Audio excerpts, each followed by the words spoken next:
ഇന്നത്തെ സാഹചര്യത്തിൽ ജൈവ കൃഷി എത്രത്തോളം പോസിബിളാണ്? ഈ ജൈവവും രാസവും കൂടി മിക്സ് ചെയ്ത് കൃഷി ചെയ്യുന്നതുണ്ട്. അതിൻ്റെ ആവശ്യമുണ്ടോ? ജൈവമായിട്ട് തന്നെ ഉൽപ്പന്നങ്ങൾ ഉൽപ്പാദിപ്പിക്കാൻ പറ്റില്ലേ?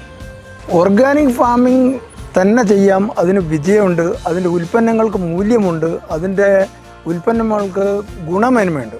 ഒറ്റ ഉദാഹരണം പറഞ്ഞു കഴിഞ്ഞാൽ, നിങ്ങൾ ഏതെങ്കിലും ഒരു ഓർഗാനിക് പ്രോഡക്റ്റ് എടുത്ത് അതിനകത്തുള്ള നമ്മളുടെ സെൽ വളരാൻ ആവശ്യമായിട്ടുള്ള പ്രോട്ടീനുകൾ, അമിനോ ആസിഡുകൾ, പിന്നെ ആൻറ്റി ഓക്സിഡൻറ്റുകൾ, ഫ്ലവനോയിഡുകൾ, ഇത്തരം കാര്യങ്ങൾ ഒരു ഓർഗാനിക് പ്രോഡക്റ്റിനെ, പ്യുവർ ഓർഗാനിക് പ്രോഡക്റ്റിൻ്റെ ഉൽപ്പന്നങ്ങൾക്ക് ഉണ്ടാവുന്നതിൻ്റെ നേർപകുതിയോ അതിൽ 1/3 പോലും ഇല്ല എന്നുള്ളത് ഒരു സത്യമാണ്.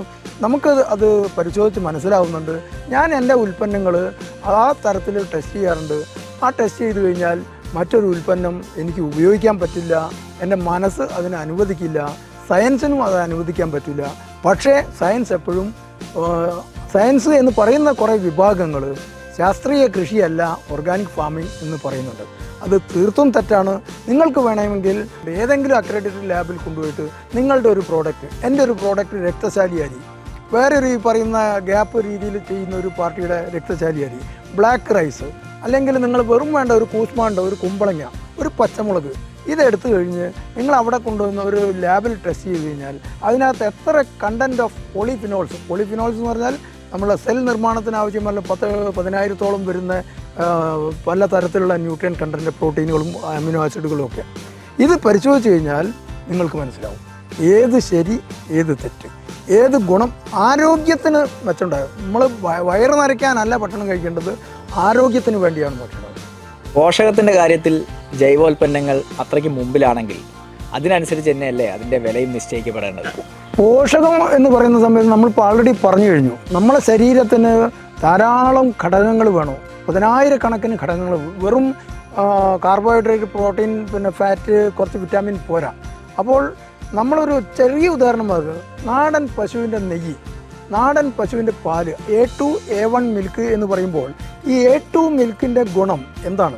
അതിന് എല്ലാ പശുക്കളിലും ആ തരം ഒരു ഹോർമോൺ ഉണ്ട്. ആ ഹോർമോൺ കുത്തിവെച്ചിട്ട് കൂടുതൽ പാല് കിട്ടാൻ വേണ്ടി ആണ് ഈ ഹൈബ്രിഡ് പശുക്കൾക്ക് കൊടുത്തിട്ട് ആ ഹൈബ്രിഡ് പശുവിൻ്റെ പാലിനകത്ത് ഈ പറയുന്ന പ്രത്യേകം ഹോർമോൺ വർദ്ധിക്കുന്നത് കാരണം അവൻ പ്രമേഹത്തിന് വിധേയമാവുന്നു, മറ്റു പല രോഗങ്ങൾക്കും വിധേയമാവുന്നു. അതേസമയത്ത് നാച്ചുറലായിട്ട് കിട്ടുന്ന ആ ഹോർമോൺ മാത്രമുള്ള നാടൻ പശുവിൽ നിന്ന് ലഭിക്കുന്ന പാലുൽപ്പന്നങ്ങൾ, ഗവ്യങ്ങൾ, ഇതെല്ലാം മനുഷ്യ ശരീരത്തിന് എല്ലാ തരത്തിലുള്ള രോഗങ്ങളെ മാറ്റാനും ആരോഗ്യദായകമാക്കാനും പറ്റും. ഈ പറഞ്ഞതിനർത്ഥം എന്ന് പറഞ്ഞാൽ പോഷക സമ്പന്നമായിട്ടുള്ള ഭക്ഷണം ഓർഗാനിക്കിൽ നിന്നേ കിട്ടുള്ളെങ്കിൽ ആ ഭക്ഷണത്തിന് പണിയെടുക്കുന്ന ആ കൃഷിക്കാരനും അവൻ്റെ ഉൽപ്പന്നങ്ങൾക്കും മിതമായ രീതിയിൽ മറ്റുള്ളതിനേക്കാൾ കൂടുതൽ വില ലഭിച്ചേ പറ്റുള്ളൂ.